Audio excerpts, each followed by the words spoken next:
Salut les riders, j'espère que vous avez la pêche. Aujourd'hui, je rencontre Benoît Reynaud. Alors Benoît, c'est le représentant Île-de-France. Vous êtes nombreux, je crois Sur l'île 6, de France, on est 9 avec le comité de Seine-et-Marne. 9. Et donc le représentant d'Île-de-France du Code des Verts. Alors première question, évidemment, avant de rentrer dans le vif du sujet avec toutes les questions que vous nous avez posées sur le web, c'est que moi j'aurais tendance à te poser, c'est quoi le Code des Verts en fait, tout simplement? Qu'est-ce Et à que quoi c'est ça sert? Alors, le Code des Verts, c'est une association qui est née en 1987 quand se préparait la loi Lalonde, qui est le Code de l'environnement. Et c'est des journalistes principalement équestres, moto et 4x4 qui ont réagi en disant attention, si on fait rien, la nature va être mise sous cloche et tout va être interdit. Donc ça, c'est la naissance du Code des Verts. Je vais passer sur toutes les phases historiques qu'on peut retrouver sur le site et tout ce qui s'est passé, juste pour dire qu'aujourd'hui, ça a un petit peu évolué puisque le but, c'est de laisser libre l'accès aux chemins ruraux pour tous. Et je dis bien pour tous les pratiquants, parce que les VTT commencent à avoir des problèmes, les cavaliers commencent à avoir des problèmes, etc. Donc l'action du Code des Verts, elle n'est plus centrée uniquement sur les motorisés comme elle l'a été. Par contre, à quoi ça sert? On a plus de 170 affaires juridiques, on a rencontré plusieurs fois les ministères, l'Office national de l'environnement, etc. C'est-à-dire qu'on a une base de connaissances pour la défense des motorisés que personne ne possède au niveau national. D'accord. Et aujourd'hui, il y a combien d'adhérents au sein du Code des Verts? Alors le Code des Verts, c'est environ 2500 adhérents individuels.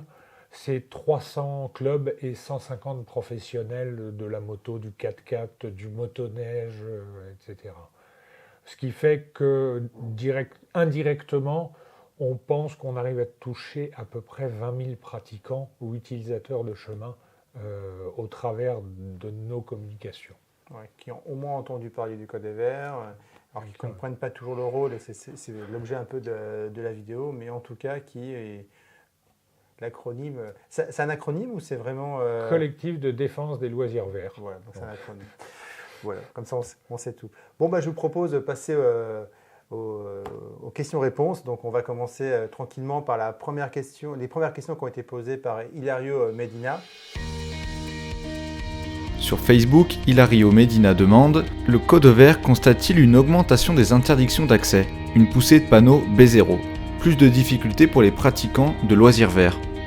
Donc la réponse est clairement oui, B0 et B7B, et voire même on commence à voir apparaître aussi des sens interdits, un peu surprenants, etc.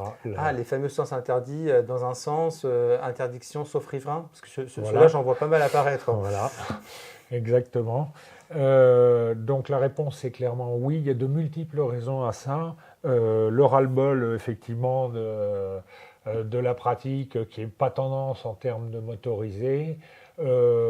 Les dépôts sauvages, gros problème aujourd'hui, Ouais. les dépôts sauvages. Donc voilà. Et la problématique, c'est que si les maires n'ont pas d'interlocuteur pour venir s'opposer un petit peu ou contrer ou expliquer que ce n'est pas forcément le bon moyen qui va régler tous les problèmes, s'il n'y a pas d'interlocuteur, eh ben, voilà, les panneaux poussent et puis c'est terminé. L'histoire montre que dans 80% à peu près des endroits où on intervient, on gagne des réouvertures, on regagne du terrain. Ouais. Voilà. Ce que tu m'expliquais la dernière Donc, fois, c'est vraiment par la discussion qu'on c'est par la arrive à discussion obtenir la réouverture. sur le terrain, etc. Voilà. Donc on se dit super, génial, tout va réouvrir. Oui, le Code des Verts, c'est 25 militants un petit peu engagés, Ouais. 2 salariés qui sont pleins de boulot, qui ne peuvent pas s'occuper de ce genre de choses. Et donc, oui, on regagne du terrain dans 40, peut-être 50 endroits tous les ans. C'est ridicule. C'est ridicule. Voilà. Et là, il y a vraiment un appel aux pratiquants. Il faut que les pratiquants deviennent aussi, s'investissent et deviennent des acteurs de la défense de leurs pratiques et de leurs loisirs. Sinon, effectivement, les panneaux continueront à pousser. C'est vrai que ce que tu disais tout à l'heure, 2000 adhérents, quand on sait que ça englobe toutes les pratiques, c'est-à-dire le cheval, les sports motorisés, donc 4x4, quad, moto, etc. Il y a les randonneurs, Le j'imagine. développement du maxi-trail, on commence un petit peu avec les randonneurs pédestres aussi aujourd'hui. Ça paraît pas beaucoup. C'est très très faible. Après, quand on regarde en proportion sur le nombre global de pratiquants et qu'on se compare à une autre association partenaire qui est la FFMC et qu'on voit le nombre de pratiquants et le nombre d'adhérents, c'est pas beaucoup, puis c'est pas mal du tout aussi. Il faut aussi se dire que voilà, 3 millions, 10 000 adhérents, 3 millions de pratiquants, 10 000 adhérents à la FFMC. Nous, on estime à moins de 100 000 le nombre de pratiquants et on a 2500, donc oui, il faut relativiser, c'est pas mal aussi. Sur Facebook, Pedro Del Sol demande « Comment lire les différents panneaux ? Peut-on circuler en zone Natura 2000 ? Quel chemin emprunter ? Les monotraces sont ouvertes à la circulation ? Que faire en cas de verbalisation ? J'ai trouvé une trace sur internet, puis-je la prendre sans risque ? Comment lire le cadastre ? Comment faire sa propre trace ? Peut-on circuler en forêt ? » Merci Pedro Del Sol pour ta question sur Facebook. Tes multiples questions, donc c'est vraiment intéressant. Je te remercie vraiment d'avoir joué le jeu par rapport à ce XTM Show sur le Code des Verts. Je te laisse répondre à la première question, donc les panneaux.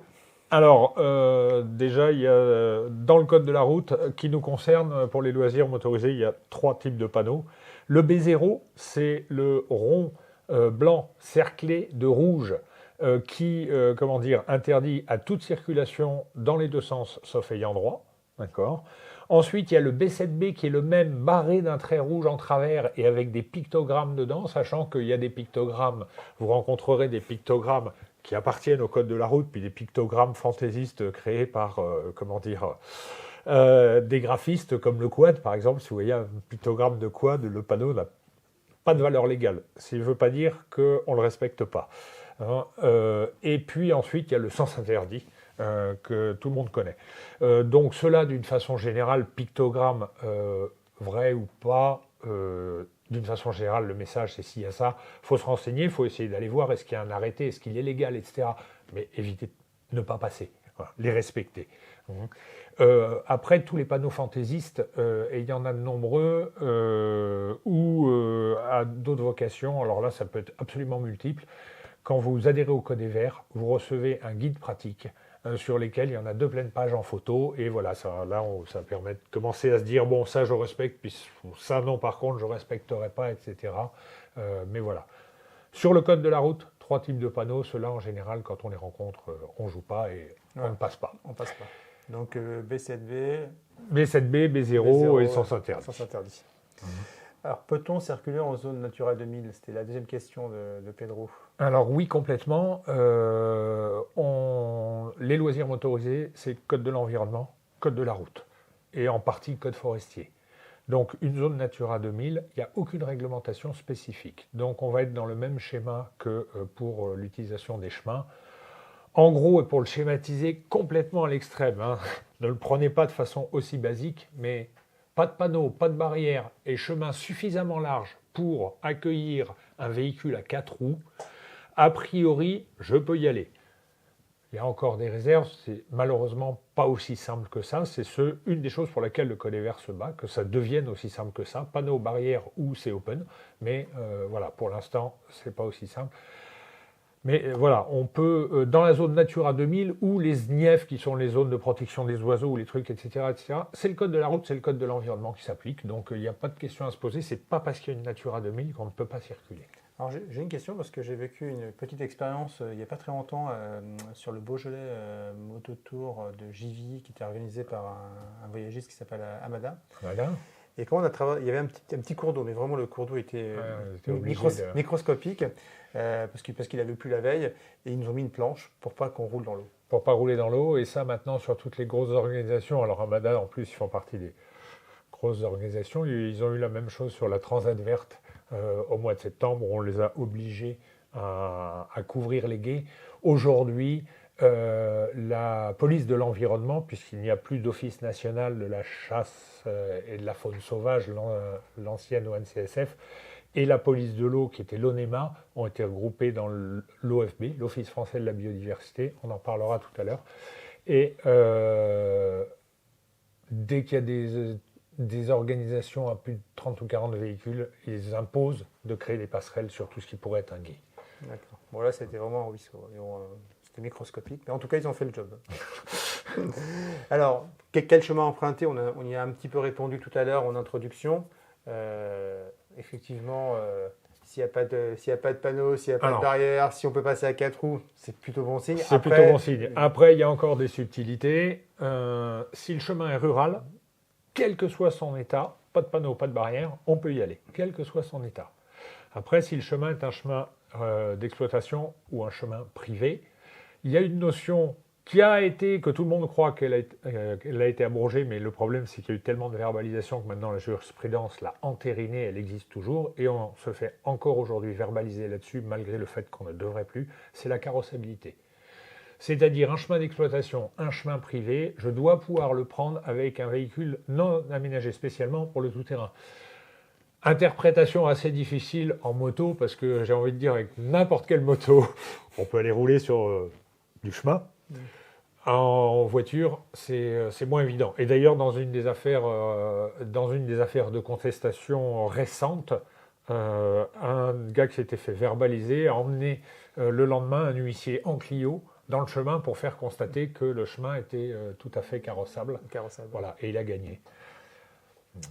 Ok, en tout cas, ça donne déjà une bonne indication. Voilà, donc pas de panneau, pas de barrière, on peut y aller, et carrossable si on n'a pas du tout envie de s'embêter sur le statut des chemins, on roule que sur des chemins carrossables. Si on commence à prendre des chemins beaucoup plus difficiles, plus hard, avec des grosses ornières, des bourbiers, des trucs, etc., c'est prudent de se renseigner sur le statut du chemin. Et sur du single et de la mototrace, c'est pas prudent, c'est impératif. Oui, parce que c'était l'une des questions, est-ce que les monotraces sont ouvertes à la circulation? Alors, je sais que à chaque fois, il y a un grand débat sur... non. Il y en a qui disent non, catégoriquement. Non, catégoriquement non, sauf si ce sont des chemins ruraux. De toute façon, dans l'interprétation, ce sera toujours comme ça. Quel est le statut du chemin sur lequel je me trouve? Alors aujourd'hui, vous avez des tas d'applications, View Ranger, Iphigénie, City Trail, etc. En roulant, vous avez votre trace. Je ne sais pas s'il y a ça sur Haussmann de Basecamp, mais voilà. Et vous pouvez afficher ou superposer le cadastre instantanément. Donc savoir sur quel type de chemin vous êtes, si vous avez eu une petite formation pour apprendre à lire le cadastre. Petite formation que vous retrouverez dans le guide pratique du Code des Verts une fois que vous aurez adhéré.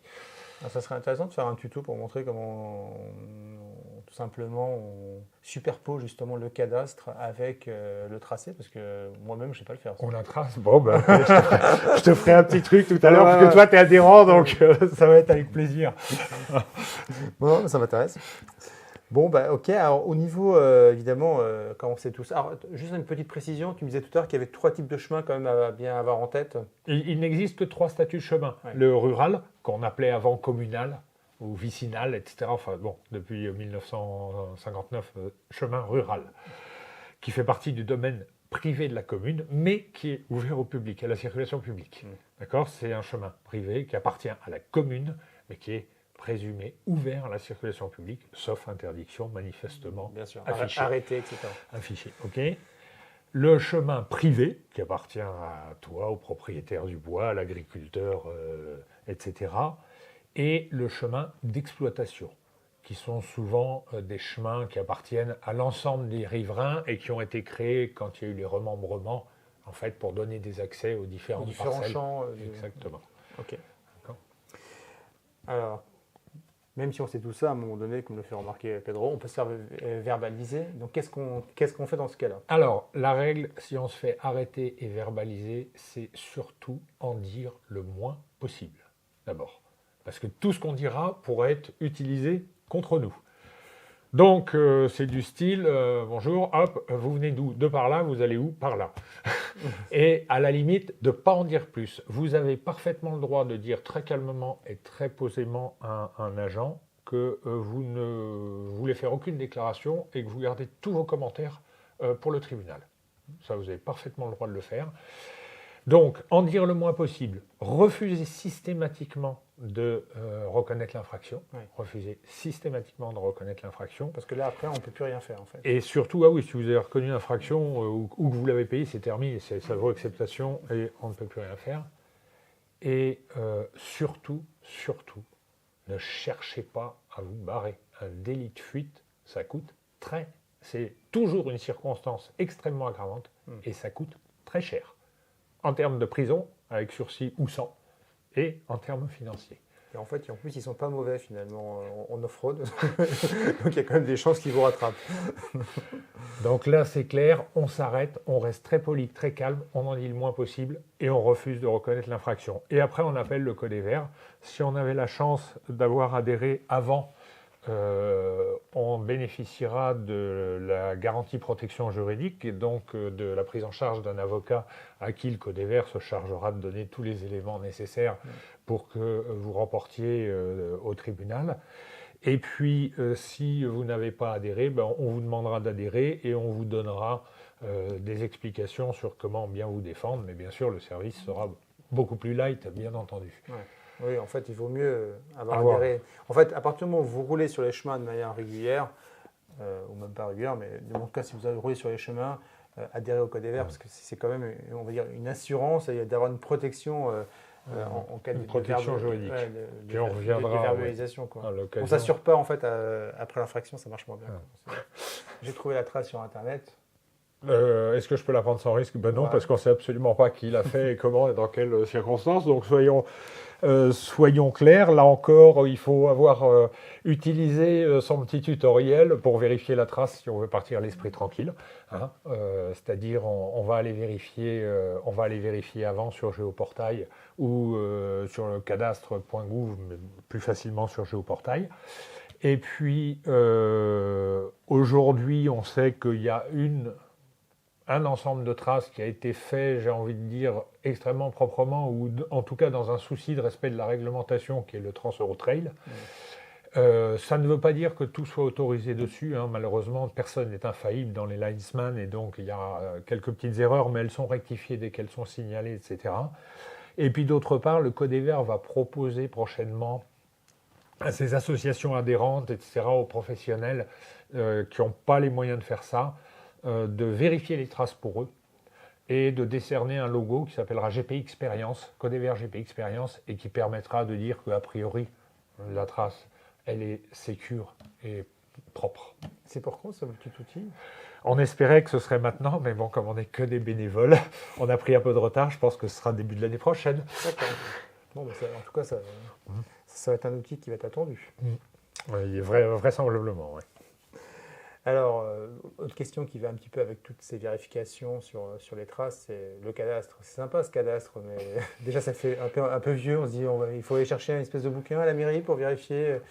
Non, j'imagine qu'en 2022, on peut faire autrement. On le trouve en ligne. Là, c'est très simple. Hein. C'est très simple. On apprend à regarder si un chemin ou une voie, d'ailleurs, quelconque, est ouvert à la circulation publique ou non. Ça, c'est des petits trucs relativement simples à faire. Après, ce qui est un petit peu compliqué, c'est d'interpréter, parce que le cadastre n'est pas toujours remis à jour. Par exemple, une commune qui a fait un échange de chemin avec un agriculteur, elle ne va pas forcément les payer. Il ne faut pas oublier que le cadastre, on le cite comme référentiel. Au départ, ce n'est qu'un outil fiscal. Mais comme il n'y a que celui-là, c'est effectivement lui qui fait foi, entre guillemets, dans des affaires de verbalisation, dans des litiges, etc. Mais comme il n'est pas remis à jour, parce que ça coûte cher aux communes, il faudrait faire reborner, etc., faire inscrire aux hypothèques. Enfin, la plupart du temps, les échanges sont faits, les trucs, c'est entériné, c'est envoyé à la préfecture, point barre. Et donc, on voit des trucs sur le cadastre. Donc, ce qui est plus, c'est ça, c'est avec l'expérience, on apprend à interpréter le cadastre. D'accord. C'est-à-dire de dire, oui, ça, c'est un échange, le chemin maintenant passe là, et en fait, avant, il passait là, etc. Voilà. Ça, c'est un petit peu, ça demande un petit peu de la pratique, comme tout. On évite de traverser le champ du paysan, parce que... Surtout si c'est le président de la société de chasse. Oui, en plus. Dans tous les cas, de toute façon, on évite de traverser les champs, c'est bien. Dans tous les cas, on évite de traverser les champs, effectivement. Mais des fois, justement, vous avez des surprises. Tout à l'heure, on parlait de ce qu'on peut retrouver, les traces GPX qu'on peut trouver effectivement sur Internet. Il y a plein de sites communautaires qui partagent des traces. Et là, effectivement, vous pouvez vous retrouver des fois dans des situations un peu compliquées. Plus qu'un peu compliqué. Voilà, si vous n'avez pas vérifié avant. Donc, à certains endroits où, pas de chance, il y a une opération de l'OFB le week-end où vous la prenez, maintenant, ça peut faire très très mal, puisque les agents de l'Office français de la biodiversité sont des inspecteurs de l'environnement et ils ont aujourd'hui des prérogatives qui sont équivalentes à celles des douanes. D'accord. C'est-à-dire, ils peuvent venir chez vous à partir de 6 h du matin sans commission du rogatoire, saisir un véhicule parce que c'est un élément de preuve. Voilà, ils peuvent... sont des inspecteurs de l'environnement. Ils ont des prérogatives très très fortes. Donc, il vaut mieux éviter de... Et je vais en profiter pour rebondir sur une question qui n'a pas été posée. Mais là, on dit à tout le monde, faites extrêmement attention aux images que vous publiez. La loi française interdit de montrer des véhicules dans des espaces naturels. Donc, ce n'est pas la peine de marquer « pris dans mon terrain privé, pris en Espagne », puis ceci, cela. La loi n'interdit pas de les prendre, ces photos, ni de faire forcément ce que vous êtes en train de faire dessus si vous êtes à l'étranger ou sur votre terrain privé. Elle vous interdit de les diffuser. Donc ça, faites attention quand vous avez des photos qui sont un peu olé olé. C'est pour les copains, pour mon groupe privé de mon club moto, etc. Mais pas de Facebook, d'Instagram, de Twitter, de machin, parce qu'aujourd'hui, vous pouvez avoir des ennuis à cause de ça, et 2 types d'ennuis. Justement, l'OFB qui débarque chez vous à 6 h du mat, parce qu'ils sont comme le fisc et tout, maintenant ils servent des réseaux sociaux, hein. Et donc ils débarquent chez vous à 6 h du mat pour confisquer votre moto, ça c'est le premier problème. Et le deuxième problème, c'est la petite association écologiste locale qui a besoin d'un peu de financement et qui va vous attaquer, histoire de toucher 800 ou 900 € de dommages et intérêts parce que vous avez enfreint la loi. Donc ça, prudence vis-à-vis des diffusions des images. Une photo dans un chemin, ça ne pose pas de problème. Alors on dit les photos que vous diffusez sur les réseaux sociaux, donc, que vous publiez, donc qui sont accessibles au public. Ouais. Le mieux, c'est qu'on voit l'empreinte du chemin dessous. Ouais. Si on voit le véhicule et puis qu'on voit qu'il y a un chemin dessous, il n'y a pas de problème. D'accord ? Mais voilà, attention aux photos ambiguës. Je peux vous dire que certains ont payé plusieurs dizaines de milliers d'euros pour des publicités dans des revues, par exemple. Ouais, les constructeurs qui ont été condamnés, effectivement, avec des photos qui étaient dans l'espace naturel. De véhicules dans les espaces naturels. C'est génial. Alors, avec tout ça, est-ce qu'on a encore envie d'aller dans les chemins ? Donc, si on a envie, comment on fait sa trace ? Alors, ça fait partie des choses que le Code des Verts, déjà dans le guide pratique, vous avez déjà quelques éléments de base. Et puis ensuite, après, les délégués Code des Verts organisent régulièrement des ateliers pour les adhérents sur création de traces où on vous explique un petit peu comment faire et surtout comment faire la trace légale. Parce que créer une trace aujourd'hui, vous avez sur Internet des tas de tutos sur Esprit Offroad, vous en avez un qui est très bien fait. Il y a des logiciels comme GPX Studio qui vous la créent pratiquement tout seul. Donc ça, la trace, c'est pas compliqué. Voilà. Après, c'est toujours pareil, c'est aller la vérifier. Si vous allez la rouler tout seul le dimanche ou avec 2 copains une seule fois, voilà, effectivement, on n'a pas envie de se dire qu'on va passer 2 heures à vérifier sa trace. Par contre, si c'est quelque chose où on va emmener le club, où on va aller rouler puis qu'on reviendra, etc., il faut vérifier, savoir où on est. C'est important. Ok, la dernière question de Pedro, c'était peut-on circuler en forêt ? Alors oui, bien sûr qu'on peut circuler en forêt, heureusement.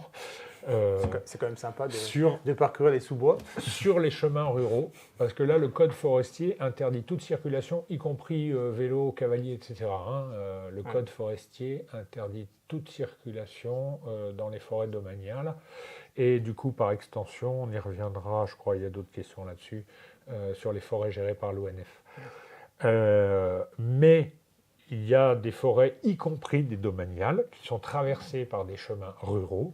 Et à nouveau, s'il n'y a pas un panneau B0 ou B7B à l'entrée du chemin, ce n'est pas interdit.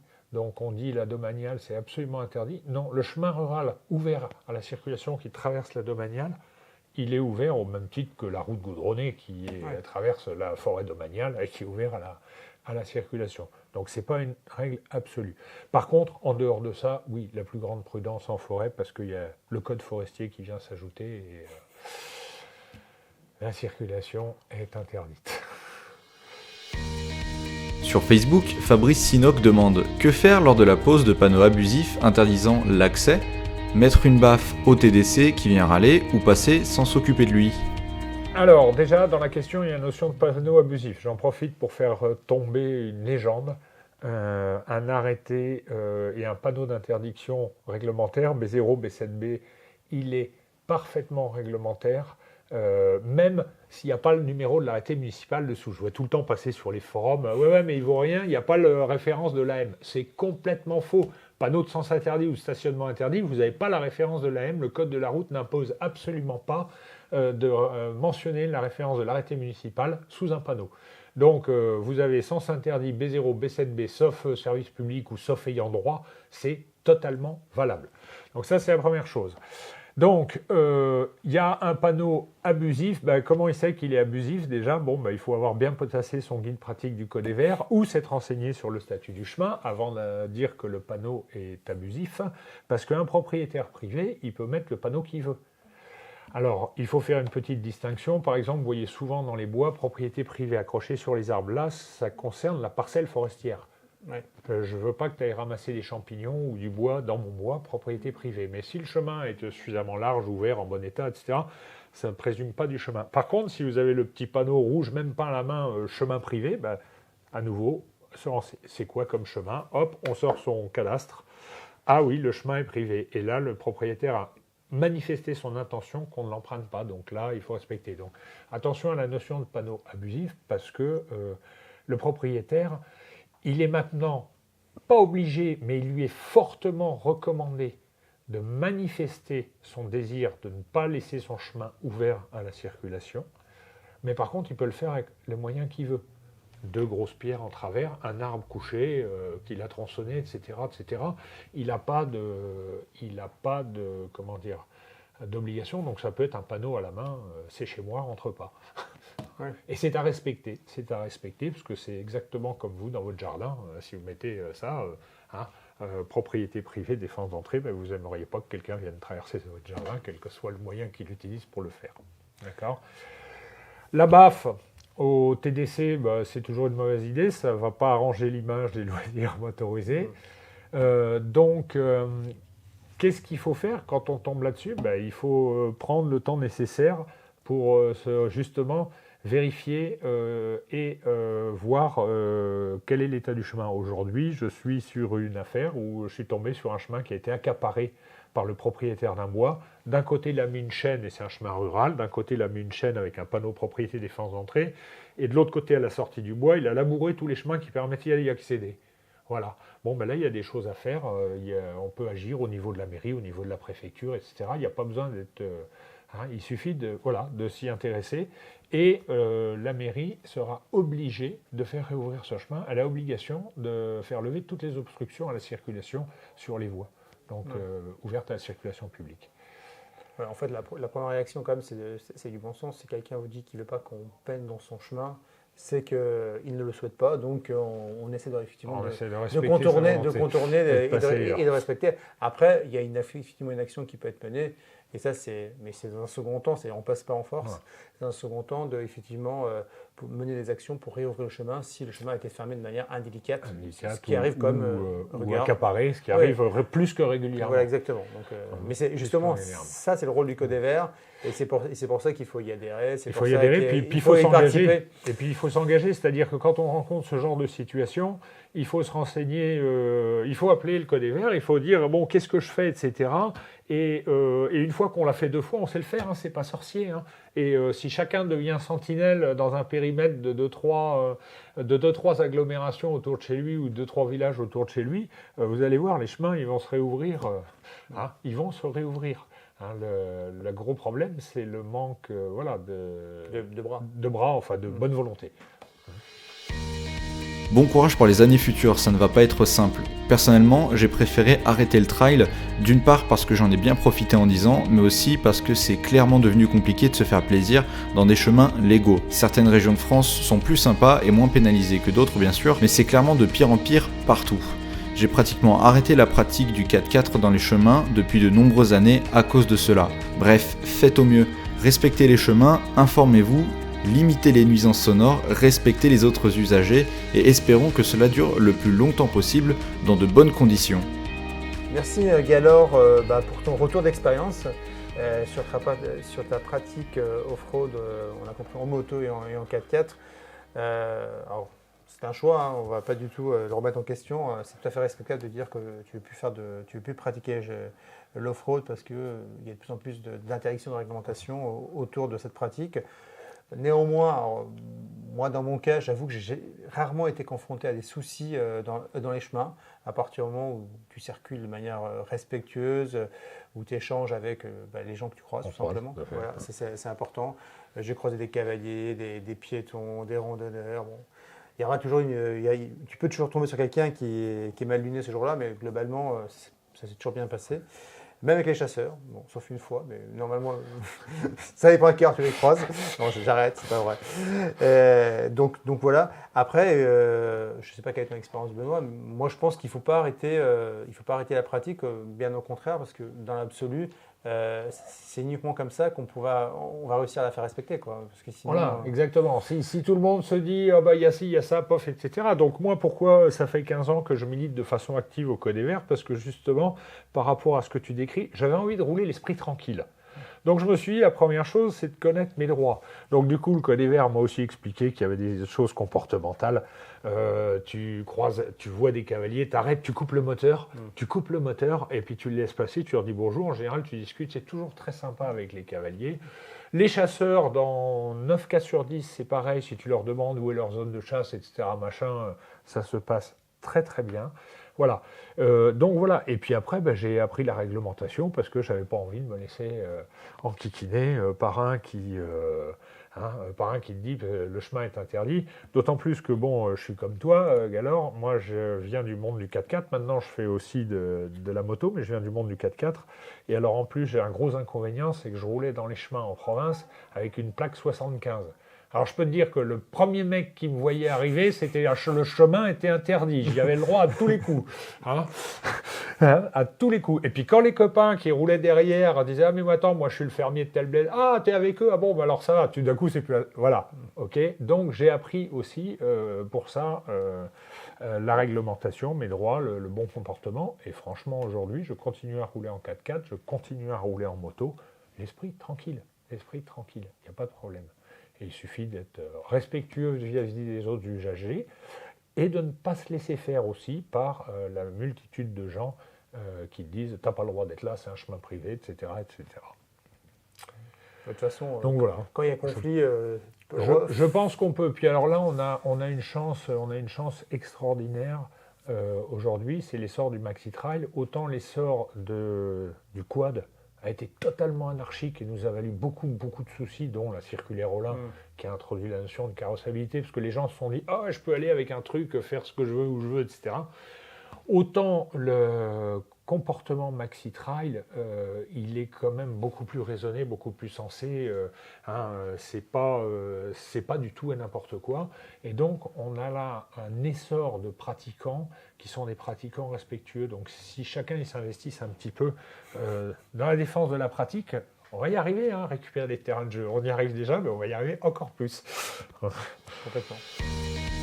Sur Facebook, Christophe Mazard dit « Bonjour Michel et Benoît. Il y a 2 ans, nous sommes passés à 3 sur un chemin privé dans une forêt tout aussi privée avec autorisation du propriétaire, mais l'ONF qui gère sa parcelle ne l'a pas entendu de la même manière. Comment réagir? Qui a l'autorité? L'ONF? Le propriétaire? En adhérant à l'association Code des Verts, quel est le rôle d'adhérent?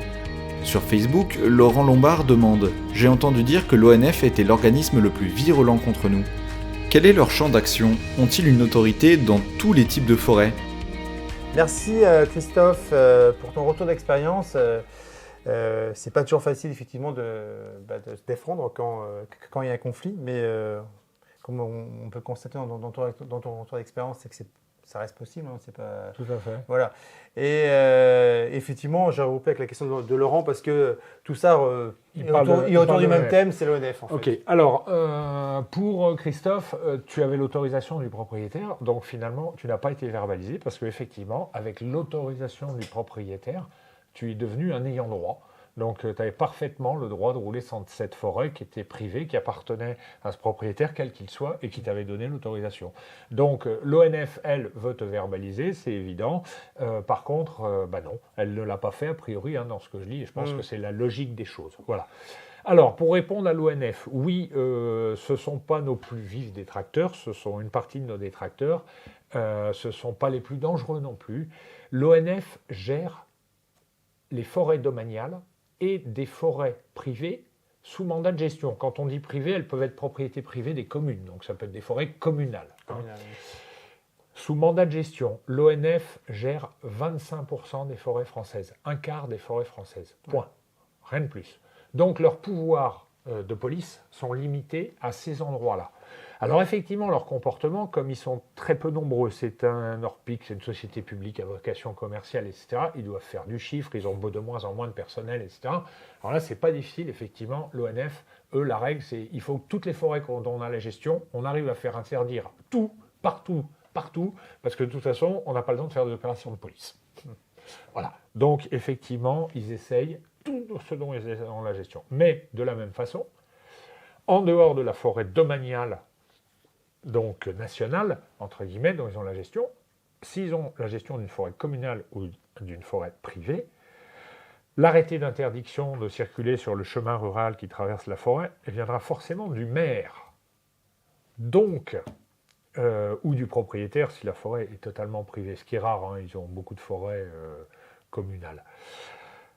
Donc, s'il n'y a personne pour dire au maire, non, déconne pas, fais pas ça, etc., après il ne reste plus rien et tout machin, le maire, l'ONF vient lui demander, il ne s'ennuie pas, il le fait. Interdit, voilà, l'ONF vient lui dire, ouais, vas-y, tu n'auras plus de dépôt d'ordures, tu n'auras plus de machin, etc., etc., et puis voilà, s'il n'y a personne en face pour lui dire, non, attends, on n'est pas tout à fait d'accord, il interdit, puis c'est fini. Là encore, j'insiste sur l'importance de s'investir un tout petit peu, c'est pas grand-chose, Il manque d'interlocuteurs dans la plupart des cas d'arrêtés municipaux d'interdiction, défaut d'interlocuteur. S'il y avait eu quelqu'un pour lui dire « Ah ben non, attends, fais pas ça pour telle raison », voilà. Oui, et puis en fait, il faut que les différents pratiquants, finalement les différents pratiquants du chemin qui ont utilisé ce chemin se réunissent, parce que c'est pour ça que l'association, le fait que vous ayez un large spectre de pratiquants, c'est intéressant, parce que la barrière, elle est aussi valable pour le cavalier, qu'elle va être valable pour le chasseur qui va vouloir aller avec son 4x4 pour se mettre. Voilà, donc elle est valable pour tout le monde. Il faut réglementer les chemins, mais ne pas arriver à une interaction totale qui fait qu'à un moment donné, on ne peut plus circuler. Voilà, exactement. Donc voilà, donc l'ONF, un quart des forêts françaises, et leur souci de nous éradiquer des lieux qu'ils gèrent, c'est par manque de moyens. Après, partout, Office français de la biodiversité a un pouvoir de police de l'environnement. Donc eux, ils peuvent vous verbaliser n'importe où. J'ai envie de dire n'importe quand. D'accord ? Ils peuvent vous arrêter, vous verbaliser n'importe où, n'importe quand, dans les forêts, dans les champs, etc. On a même vu d'ailleurs des verbalisations faites sur la route par l'OFB. Laurent posait une question dans sa question concernant le géoportail. Alors, qu'est-ce que cette bête-là, pour les gens qui ne connaissent pas ? Alors, Géoportail, c'est un site de l'Institut géographique national, d'accord ? Donc, sur lequel vous pouvez retrouver tout type de choses. Vous allez pouvoir superposer des tas de couches, la vue satellite, la cartographie IGN, le cadastre, les zones Natura 2000, les zones d'éducation prioritaire, enfin, tout ce qu'il peut y avoir comme cartographie, qu'elle soit administrative, environnementale, etc., vous pouvez superposer des couches. Donc c'est un outil, par exemple, pour un organisateur de randonnée, justement, il veut savoir s'il y a du Natura 2000 ou de la SNIEF, même si normalement ça ne doit pas changer considérablement sa vie, sauf si c'est des très grosses randonnées. Je fais exception aux grosses randonnées d'Amada qui sont soumises à des études d'incidence, etc. Mais bon, quelqu'un qui organise une rando pour 20 personnes, 30 personnes. Voilà. Je ne sais pas, le Radalpil Tour, par exemple, quand on traverse. Il y a combien de participants ? On est 300. Ok. 300. Alors, j'en profite d'ailleurs, puisqu'on aborde le sujet. Voilà, ça, c'est. Alors, à quoi ça sert le code vert ? Voilà, ça, c'est une des démarches qui a pris des années, mais que le Code des Verts a obtenu. On a un seuil. Je suis un organisateur, moins de 50 véhicules, je n'ai rien à faire. J'ai le droit d'organiser ma rando. Moins de 50 véhicules, j'ai le droit. À partir de 50, je suis soumis à déclaration. Et je dis bien déclaration. Ce n'est pas autorisation. Je déclare ma rando en préfecture. La préfecture n'a pas à me dire oui ou non. C'est juste déclaration. Et tant que je ne rentre pas dans le régime de la manifestation, qu'elle soit sportive ou revendicative, où là c'est soumis à autorisation, mais tant que je ne rentre pas dans les critères qui font que je suis une manifestation, je n'ai rien à faire. Sinon, une déclaration si j'ai plus de 50 véhicules. Voilà. À quoi sert le Code des Verts? Par exemple, ça a servi à ça, puisqu'avant on était dans un flou juridique total. Et donc, quand on faisait une sortie avec 20 véhicules, il y avait des préfectures qui s'en fichaient, puis il y en a d'autres qui vous demandaient des cahiers des charges de 15 pages. Voilà. Donc, tuto pour le géoportail? Pardon, alors tuto pour le géoportail, ça existe. Peut-être qu'il y en a en ligne, j'en sais rien, parce que j'avoue que moi, je sais un petit peu l'utiliser. Après, c'est pareil, c'est ce que je vous ai dit, c'est-à-dire, voilà, le Code des Verts organise régulièrement des ateliers dans les différentes régions pour faire des tutos, création de traces et donc utilisation de géoportail. C'est l'un des intérêts d'être aussi adhérent au Code des Verts. D'être adhérent, déjà dans le guide pratique, vous avez vous avez déjà quelques bases pour l'utilisation de géoportail. Ensuite, quand vous êtes adhérent, vous pouvez appeler votre délégué ou le bureau, les salariés qui vont vous expliquer si vous avez besoin d'un peu plus. Et puis aller un petit peu plus loin, on va vous inviter à nous rejoindre dans une des formations qu'on effectue et puis voilà où on vous expliquera. Quand vous superposez sur soit la vue satellite plus par-dessus la couche cadastrale, vous injectez votre trace, vous pouvez importer votre trace à vous dans Géoportail. Le système, il est très simple sur Géoportail. À l'entrée d'une route ou d'un chemin, c'est exactement pareil, on ne les distingue pas. Sur le cadastre, on ne distingue pas si c'est une route ou si c'est goudronné ou pas en fait. L'entrée d'une voie publique, elle est ouverte sur la voie qui arrive dessus, perpendiculaire. Il n'y a pas de trait, d'accord ? Il n'y a pas un trait pour la fermer. Et puis, s'il y a un trait, on suppose que c'est un chemin privé. Et donc là, on le suit. Et s'il y a un numéro de parcelle, c'est un chemin privé. Voilà, c'est tout. C'était extrêmement simple en fait de savoir basiquement si un chemin est privé ou public. Je superpose ma trace sur Géoportail et je regarde. Et si j'ai aucun petit trait en travers aux intersections, c'est que je suis tout sur de la voie publique. Sur Facebook, Jean-François Certilange dit « Dans un DFCI, chemin rural, en descente, peut-on écraser Fabrice Sinoc qui lui monte sans se poser de questions? Attention, il y a un piège. » Salut Jean-François, merci pour ta question sur Facebook, avec un peu d'humour. Je ne sais pas si Fabrice va être d'accord. Merci Jean-François. Il y a bien un piège dans la question et c'est le DFCI. Je te remercie, c'est très sympathique. Donc, le DFCI, je ne suis pas un spécialiste en plus, alors parce que comme moi, je roule extrêmement rarement dans le sud de la France. J'avoue que ce n'est pas un sujet sur lequel je me suis investi et penché en termes de réglementation, donc je ne maîtrise pas bien. Mais en gros, le DFCI, théoriquement, c'est une piste qui est faite à usage exclusif des services de secours, qui répond à des caractéristiques très particulières en termes de largeur, etc., et qui n'a vocation que de laisser circuler les pompiers, en gros. Donc normalement, il n'y a pas de débat, c'est comme les lignes sous les lignes haute tension, les chemins qui sont sous les lignes haute tension. Dans 98% des cas, ce sont des chemins privés qui sont des servitudes pour l'EDF ou Enedis pour aller machin. Les DFCI, c'est pareil, il n'y a pas de débat, c'est interdit, on n'a rien à y faire, c'est du privé. Et c'est fermé. Alors le problème, c'est qu'aujourd'hui, il y a des régions qui commencent à installer des DFCI qui n'est pas un statut légal de chemin. On a dit les chemins, c'est rural, privé, exploitation, point. Il n'y a pas de statut DFCI, ça n'existe pas pour les voies de circulation. Donc, mais il y a des préfectures qui commencent à installer des DFCI sur des chemins ruraux. Donc là, ça pose un problème qui est complexe, effectivement. Et on a mis une commission en place au Code des Verts pour plancher sur le truc et pour essayer de faire clarifier les choses parce que justement c'est un peu de l'accaparement de chemins ruraux finalement, Oui, moi, de dire c'est un ça, DFCI à partir du moment où on y implante aussi le B0 ou qu'on marque qu'il est DFCI interdit à toute circulation sauf service de secours ou sauf ayant droit quoi. Oui. Donc là il y a une commission qui planche là-dessus. Je suis désolé de ne pas pouvoir t'en répondre, mais oui j'ai bien vu le piège. Merci. Parce que le chemin rural, dans l'absolu, on peut y circuler. En fait, ça reste ambigu, quoi. Sur Facebook, Antoine HTR dit « Plus de communication en interne ». Alors Antoine, oui, ta question sur le Code des Verts, au sein duquel il faudrait plus de communication. En interne comme en externe, tu as parfaitement raison. Mais je rappelle, le Code des Verts, c'est 2 salariés qui sont occupés à des tâches courantes constamment. Et c'est 50 délégués qui sont tous des bénévoles et qui donnent un peu de leur temps, de leurs compétences, de leurs moyens, à mesure de ce qu'ils peuvent. Donc, il y a d'énormes progrès à faire en termes de communication, aussi bien interne qu'externe. Et si tu as la compétence, mais tu es le bienvenu, viens nous rejoindre. Et pour t'occuper de ce sujet-là, ce sera avec plaisir, tu seras accueilli à bras ouverts. C'est absolument nécessaire. Donc, voilà ce que je peux répondre sur la communication interne du Code des Verts. Ouais. On peut améliorer, mais tous ensemble, on pourra encore aller plus vite. Sur Facebook, Chris Nowat demande « Comment facilement différencier chemin autorisé et non lorsqu'il n'y a aucun panneau ? Lorsqu'un grand chemin utilisé par un 4x4, chasseur, agriculteur est barré par une porte de clôture, que faire ?»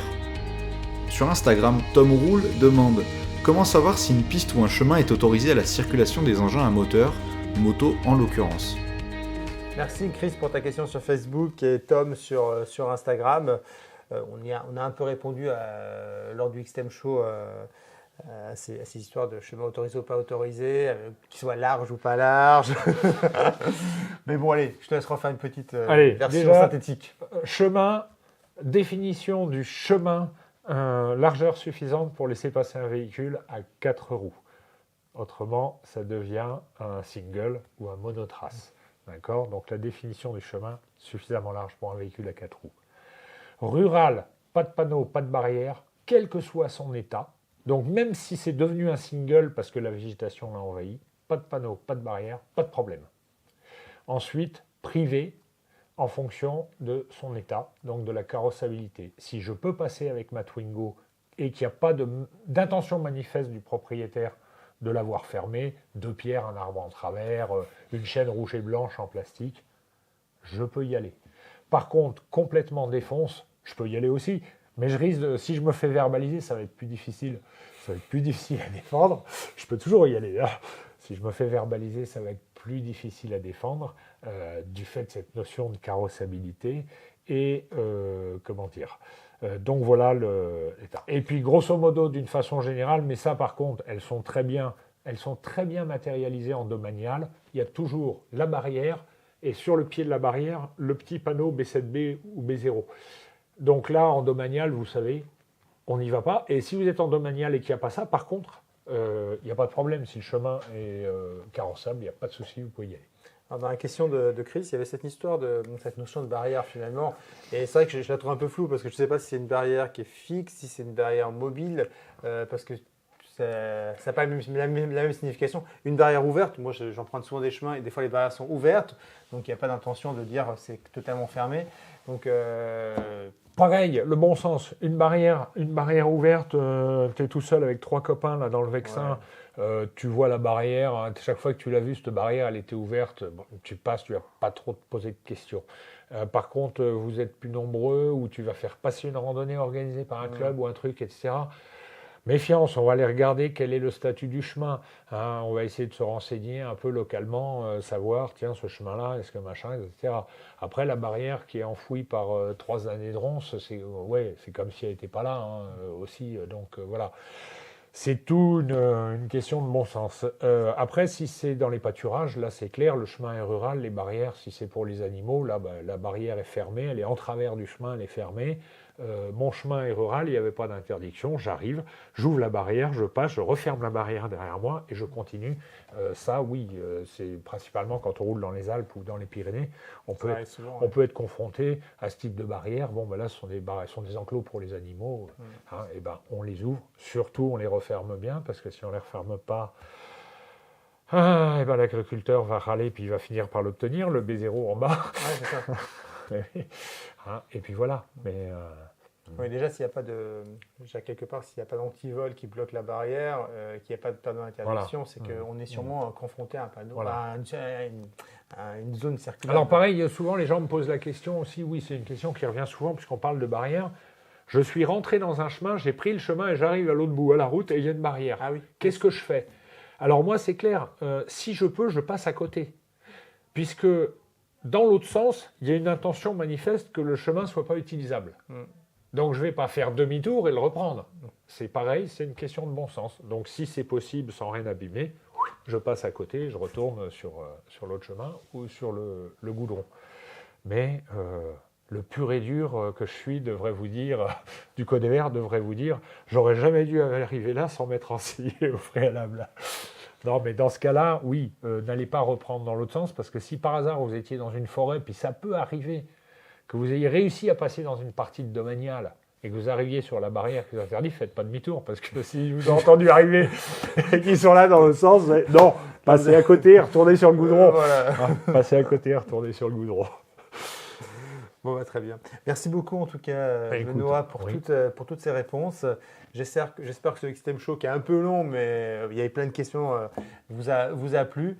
Si vous en avez d'autres, n'hésitez pas à les poser sur les réseaux sociaux. Je les transmettrai à Benoît qui voilà, sinon, vous avez pour tous sur le site du Code des Verts, en plus des bulletins d'adhésion que je ne saurais que vous inciter à utiliser, vous avez les correspondants, toutes les coordonnées de votre délégué départemental que vous pouvez contacter, vous pouvez discuter avec lui, lui poser des questions, ça lui fera toujours plaisir, etc.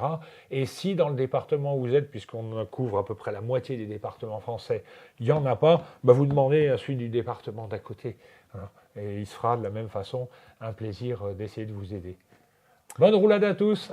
Bon, merci. Et puis, le mot de la fin, adhérez donc. Merci. Ça me semble indispensable. À bientôt les riders. Ciao. Merci de nous suivre.